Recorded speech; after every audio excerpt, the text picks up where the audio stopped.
Okay, so you guys have a low-key been clowning me in the comments, telling me about all these things that I've missed and all this and that and how stupid I am, and I gotta say one thing. I'm sorry, man. Okay, I'll try better. So if you have not seen the original video of me reacting to the first Mega Pokemon Battle Royale video, then definitely be sure to check that out.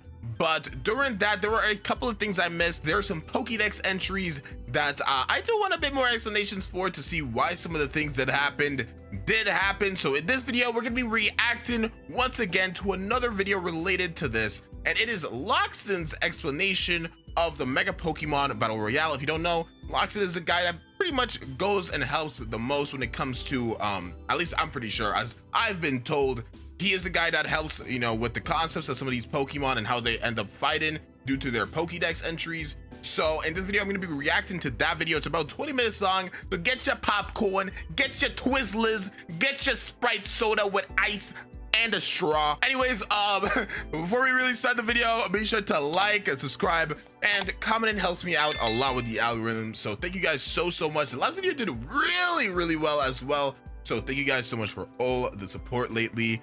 But yeah, let's start this. Oh, good, you made it. Or did you just stumble into this video aimlessly? Well, if that's not really. in this case, make sure you go watch this video I helped write over on Make sure to do that. Montage's channel. Then come back, because this here, what you're watching right now, is the equally as entertaining explainer video that is absolutely necessary and isn't a way to just get some more ad revenue. Now then, we're going to go over the animation and explain why things happen in the way that they do, because we made sure to pack that thing full of references, both to memes for the Zoomer humor, memes, and to Pokédex facts.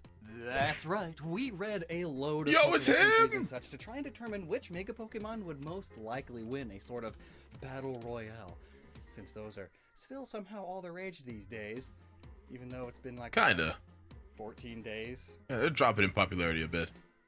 Get it? That's a fortnight. No. My gosh.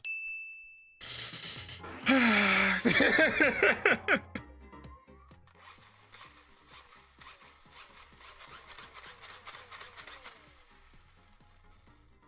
battery's dead? Huh. Hello, I'm Loxton. Welcome to Nuzlocke, Hi, I'm a Astrons. YouTube show accidentally named after a television block for toddlers, where we overanalyze Pokemon and sometimes other things. Now, when it comes to how we figured all of this out, well, first let's just jump to the end and say... Shocker. Obviously, Mega Rayquaza would be What a something shocker. like this. It's an overpowered mess that rules over other legendaries and smacks meteors away. It's just a sky god.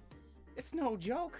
Remember, we're not just factoring in their in-game competitive stats, but also their lore, their roles in the anime, manga, and trading card game, and also their Pokédex entries are taken literally.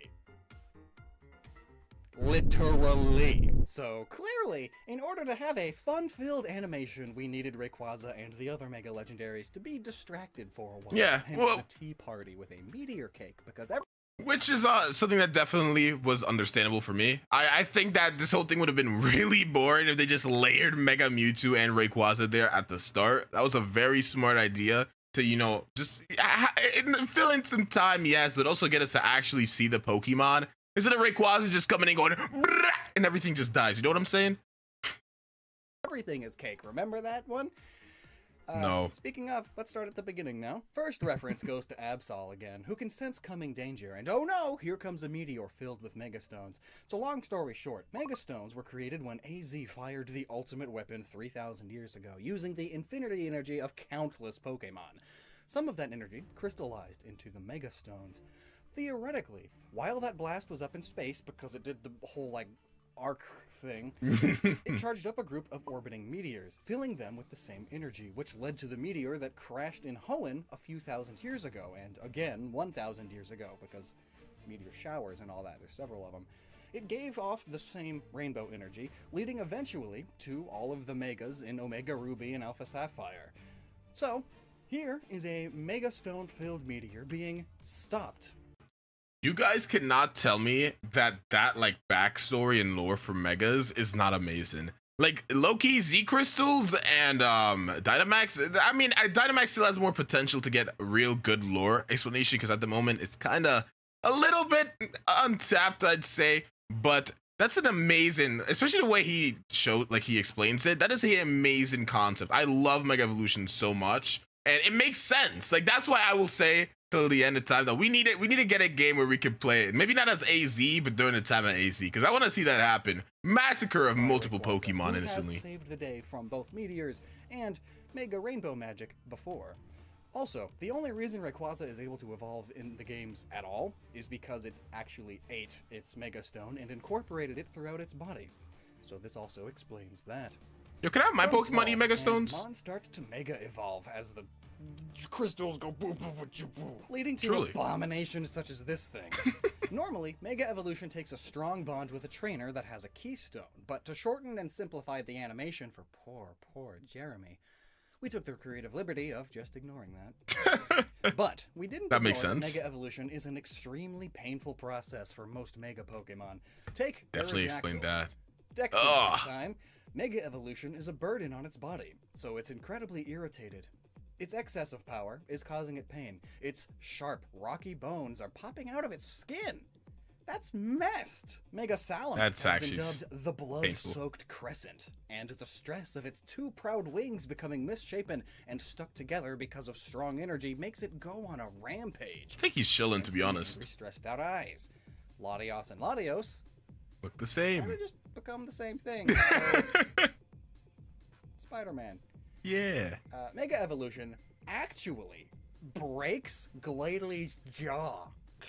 Yeah, that's painful. Making it unable to eat and causing it to spew endless blizzards as it breathes.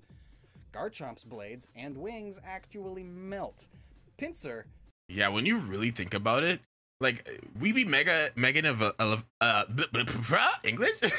We be mega evolving Pokemon, and honestly, like most of the time, we're really just harming these things, right? But that's a good thing because that means that at least Mega Evolution is temporary. Imagine having to live like some of these Megas. Like he'll start going into explanation for a lot of others, like Scizor and stuff, especially. You'll see what I mean. Just gets really excited about his wings. But Tyranitar's back that's cute, actually. Open. Steelix's diamond center bursts out of its body alien style, and its body's shrapnel spins around it as a constant reminder. The Shelter just gets bigger. That's not a Shelter. Like, what is that? Can we take a little bit of time to actually talk about what the hell this thing is? Like, I think Shelter deserves a middle evolution. That's what this Pokemon is, because that is not a Shelter. Look that thing dead in its eyes. This isn't, they're not even exaggerating this to not look like a Shelter, by the way. If you don't know, look up Slowbro, dude. Look up Slowking. Look at Galarian Slowbro. Look at whatever. That is not a Shelter. What is that? Where did you come from? But it consumes more of the Slowbro. Nice. It's tasty. And just listen to Sharpedo's entries. The moment it charges into its opponent, sharp spikes pop out of Sharpedo's head. That doesn't sound good. The spines sprouting from its head are transformed fangs. If they are injured or broken off, the spines will regenerate countless times. The yellow patterns it bears are old scars. The energy from Mega Evolution runs through them, causing it sharp pain and suffering. Oh my gosh. That doesn't sound very good. Sad. Yet hilarious. You ever had a dream about your teeth falling out? It's incredibly common. Now imagine them falling out and regrowing and falling out and regrowing and... Quite a few Megas just grow extra hair or feathers, though Lopunny shaves. And Pidgeot. What is even up with that Yu-Gi-Oh! Super Saiyan hair? Well, it's not as bad as poor Absol, who becomes a DeviantArt OC Karen's own guardian. Oh no, stop. The Venusaur's flower grows so much that its back legs have to be larger to compensate, but it still struggles to move a bit. So, when Mega Camerupt erupts, which they do if angered, and if the pain and rampage-inducing Mega Energy is anything to go off of, Camerupt would certainly be angry right now. Then Venusaur is simply not fast enough to escape a fiery doom. Well, Psychic goodbye. abilities of Mega Alakazam and Mega Metagross allow them to remember the past or even alternate timeline. Okay, let me take a pause, because y'all were attacking me for not figuring out that this was a, this was like a flashback filter. I kid you not, when I was watching this, I'm not gonna make the excuse, I'm just saying it was late at night. I swear to you, that was just like, I thought that was like smoke taking over the screen. I was like, where the hell did this Bronzong come from? Why did the Metagross like de-evolve? And I was like, maybe it has something to do with the dex entry. But y'all were clowning me in the comments, man. I mean, clowning me. You guys are like, do you seriously not know that that's a flashback? Are you like stupid? Disliked, bro. Look at this moron over here. Doesn't know what a flashback is, man. I'm sorry, all right? I really didn't know. Remember the original Pokemon Battle Royale? No. Metagross calculates that it has no chance. I still gotta watch the these. Pokédex, Mega Metagross is cruel, and when it knows it can't win, it digs its claws and its legs into its opponent and starts the countdown to a big explosion. Glalie coughs blizzards, and Audino is having none of that. Audino's role as a nurse, especially when Mega, means it asks Glalie to cover its cough, though it has no arms. So Audino gives it a mask, since those are topical right now too. But since Glalie can't stop, it buries itself in its own snow. That's so dark. Houndoom and Scizor are dueling it out. This is sick, by the way. Anything into Ash, and the other can shred or cut anything. But neither can sustain these forms for long, as their dex entries mention that not only does this heat that they're generating hurt themselves like a lot, but also that over time they will continually overheat and then actually melt.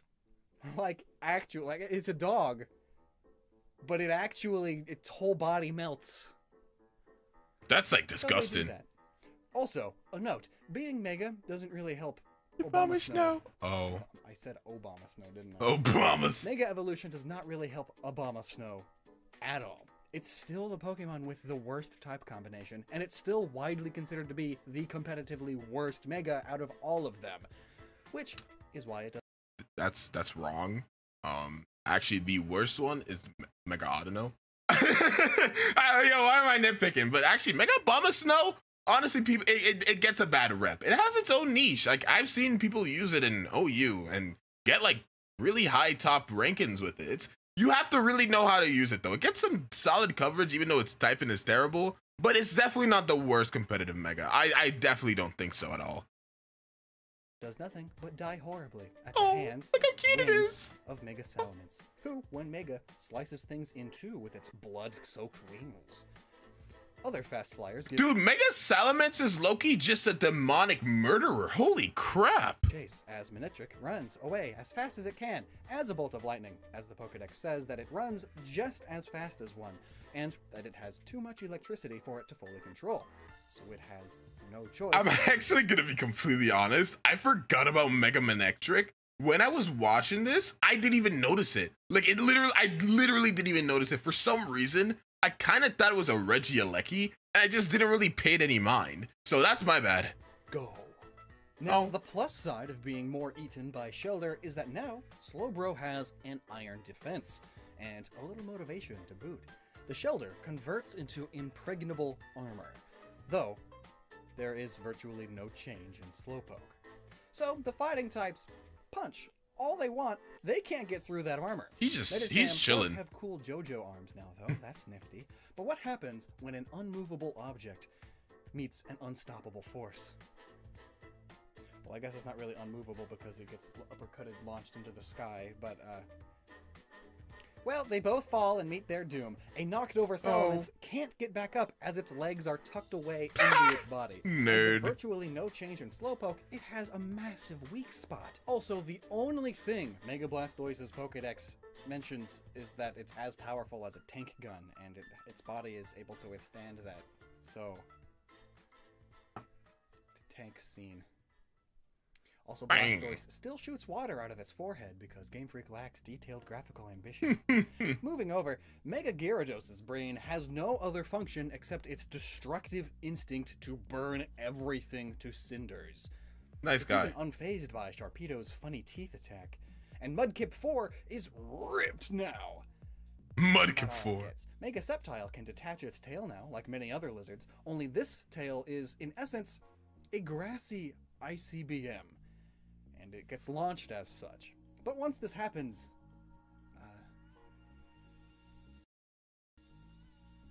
that's all Mega Sceptile gets. Like, its back orbs, they're more nutritious now, but that's not important. Now, Mega Aggron is basically just Aggron, but more of it. And considering its horns break through bedrock and thick iron sheets, it's certainly more than capable of stabbing through the tank-like Mega Blastoise, especially as a Mega. Similarly, Garchomp and Gallade, when Mega, are just themselves, but more.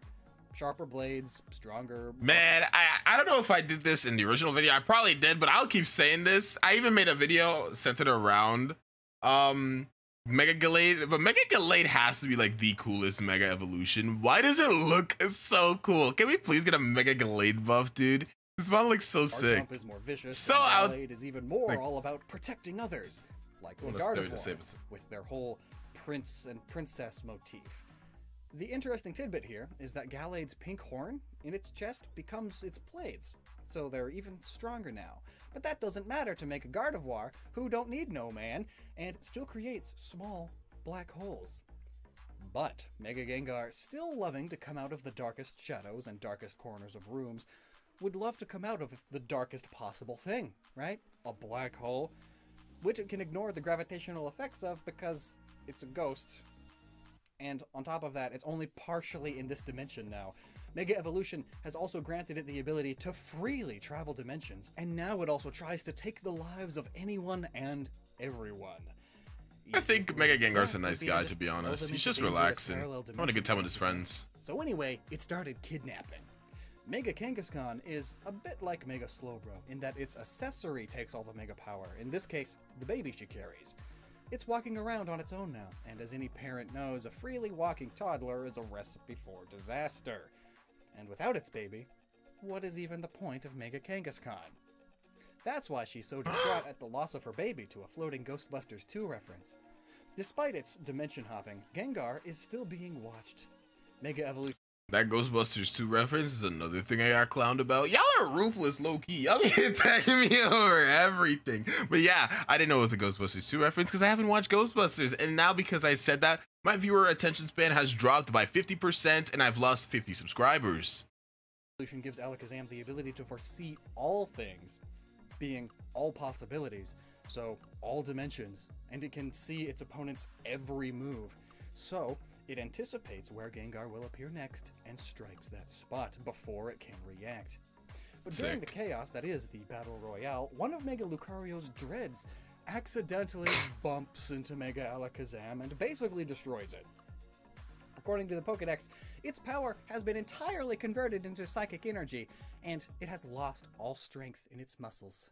It's so frail. Now let's get into Mewtwo and Tyranitar. Both are overpowered Pokemon to begin with, and Mega Evolution makes them even dumber. Even without Mega Evolution, the Pokédex says Tyranitar is so overwhelmingly powerful and its body can't be harmed by any sort of attack. And when Mega, its destructive instincts are the only thing keeping it moving. It's more ferocious than ever. It's unclear whether it can even hear its trainer's orders. And then Mewtwo! Ah, jeez. So, we weren't sure what to do with the Pokemon that have multiple Megas, so with Charizard, we just went with, well, there's 2 Charizards. But Mewtwo? Well, it depends on which canon you're going for. Realistically, though, there should only be a single Mewtwo. One Mew clone, before the lab got destroyed. So, we went with the idea that Pokemon Adventures went with. A Mewtwo with the ability to swap between the 2 Megas. So cool, dude. It keeps things simpler. So Mega Mewtwo Y's mental power has grown phenomenally. With a mere thought, it can smash a skyscraper to smithereens, and Mega Mewtwo X turns its psychic power into muscles.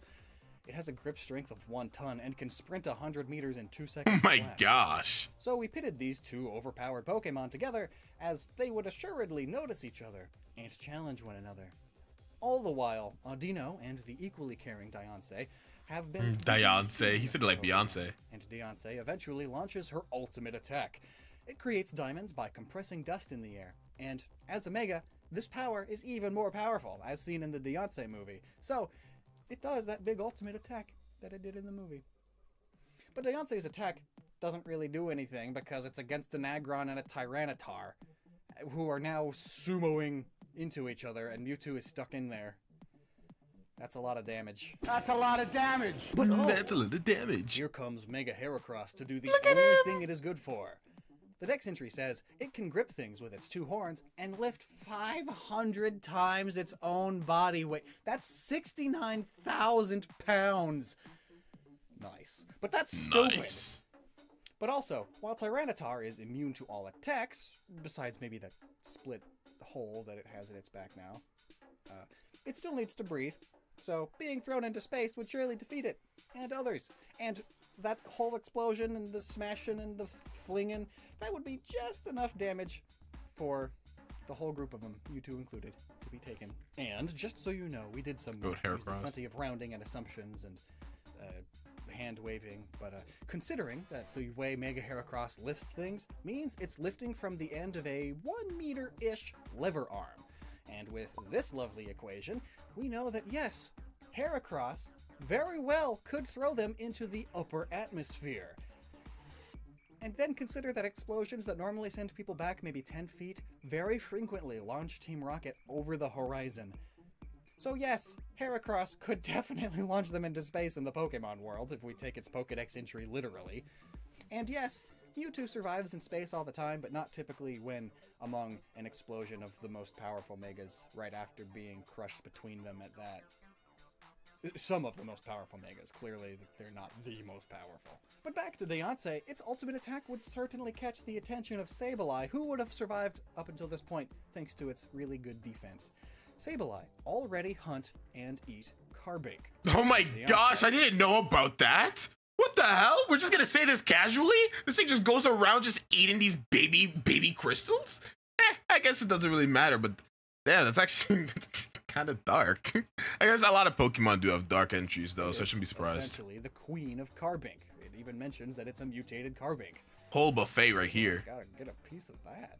Also, at least in the movie, doing this attack drains Deontay of its Mega energy, turning it back into normal, which useless. is the perfect opportunity for Mega Sableye. Forgot about that. Mega Rayquaza descends and clearly overpowers the rest of the Mon. And Audino notices that this whole mess. Yo, this one scene right here. Let me go back. Let me go back. Look at him. Look at my baby. Yo, this video got me a newfound love for Mega Heracross. Why is this so cute? Notices that this whole mess, with all the death, it's Rayquaza's fault, so calls on its allies to attack. This is where we get into some trading card game shenanigans. Towards the end of Megas being the main gimmick of the trading card game, Mega Audino EX was the primary card used by the 2016 Masters Champion. Both it and the card it evolves from, Audino Audino EX, something? are heavily reliant on supporter cards for their strategies to work. Hence Audino helping others and building up a team in our Battle Royale. To make things even better, the champion deck built around Mega Audino was completely unexpected by other players because its setup and damage is so low compared to other EX cards, most notably Mega Rayquaza EX specifically. It's sort of a counter to it. Why use Audino when you can use the objectively better Rayquaza, huh? Oh, because when used right, Audino is way better, especially with supports. But unfortunately, this battle royale isn't decided by the trading card game alone, and Rayquaza still clearly wins because it's Rayquaza. I mean, duh. Is this really a shocker? Each has a good and probably self-explanatory reason. Rayquaza is Rayquaza, Mewtwo is Mewtwo. Both their in-game stats and canon lore feats show that they are simply redonkulous. Then Mega Kangaskhan was broken tier in certain competitive branches of the game, to the point of being banned. Of course, though, in canon and in the anime and in the card game, it's not that crazy, so it only really gets an honorable mention. It had to do with its ability, with the, like, ooh, there's a baby now, so it punches twice. Now, as for the big losers, the Mon that didn't really get to do much in the animation. First of all, poor Jeremy already. This is already pretty long as it is. Can't give every Pokemon a spotlight. Some of them have to be do-nothings, because some of them have to be defeated really early on. So, we basically decided to focus on the Megamon with interesting Pokedex entries and stats. Ones that either have a chance at victory, or have something more interesting, or funny, or noteworthy about them. Like Houndoom melting. and Sceptile's Mistletail. Honestly, the only reason Mega Beedrill is shown at all is because its tail is like perfectly fitting to stab right into Slowbro's shell and innuendos. Turn it into goo, and that's gross. That is gross. So it's funny because gross equals funny. It's a basic equation, Nickelodeon. Then the only reason the Charizards have at least some level of focus and highlights is just because Charizard is popular. But like, as a Mega, what does it do? Oh, it's faster now. Oh, and the other one has hotter fire. Wow. Well, it's a shame other Megas do both of those things already, but better. But speaking of Megas... Wait, hang on. What are those? Mega Pokemon? That's like a Digimon thing. Yeah, Mega Pokemon don't exist. What was I doing? What am I here for? Just filler? Huh. Well...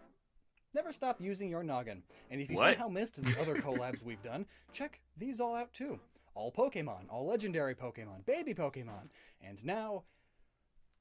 I feel like I'm supposed to remember something here. What was I was recording... something. It seems I've forgotten. I think I forgot too. Oh well. Whatever it was, they don't exist. Yeah. I think this is just credits. Let me make sure I don't make another mistake and not pay attention to the end and everyone gets annoyed. Okay, we're good. So, if you enjoyed, don't stop at just dropping a sub or like for me. Make sure to check out the original videos as well, and they deserve the respect and love way more than I do. So please, please, please take the time out of your day to do that, especially if you made it to the end here. Because if you made it to the end, then that shows to me that you enjoyed it. So I think, yeah, they definitely deserve it. But thank you guys so much for watching this and the support lately. It's been insane. And I'll see you guys in the next video. Bye.